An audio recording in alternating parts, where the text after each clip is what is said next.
ಅಫ್ಷಲ್ಪುರ ತಾಲೂಕಿನ ಪ್ರಸಿದ್ಧ ದೇವಲಗಾಣಗಪುರ ಕ್ಷೇತ್ರದಲ್ಲಿ ಗುರುಪೂರ್ಣಿಮೆ ವಿಶೇಷ ಅಂಗವಾಗಿ ದತ್ತಾತ್ರೇಯ ಸ್ವಾಮಿಗಳ ದರ್ಶನಕ್ಕೆ ಸುಮಾರು 3 ಲಕ್ಷಕ್ಕೂ ಹೆಚ್ಚು ಭಕ್ತರು ಆಗಮಿಸಿ ಪುನೀತರಾದರು.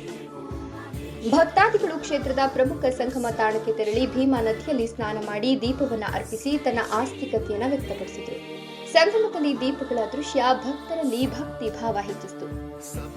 ಇನ್ನು ಈ ಮಹಾಮೇಳವನ್ನು ಸುಗಮವಾಗಿ ನಡೆಸಿಕೊಡುವ ಸಲುವಾಗಿ ಜಿಲ್ಲಾ ಪೊಲೀಸ್ ಸಿಬ್ಬಂದಿ 2 ದಿನಗಳ ಕಾಲ ಹರಸಾಹಸ ಪಟ್ಟು ಭದ್ರತಾ ವ್ಯವಸ್ಥೆಯನ್ನು ಕಲ್ಪಿಸಿಕೊಟ್ರೆ, ಕ್ಷೇತ್ರದ ವ್ಯವಸ್ಥಾಪನಾ ಸಮಿತಿ ಹಾಗೂ ಸ್ಥಳೀಯ ಆಡಳಿತ ಭಕ್ತರಿಗೆ ಉಚಿತ ಅನ್ನದಾನ ಹಾಗೂ ಪಾನೀಯ ಮತ್ತು ವಸತಿ ಸೇರಿದಂತೆ ವಿವಿಧ ಸೌಲಭ್ಯಗಳನ್ನು ಕಲ್ಪಿಸಿತ್ತು.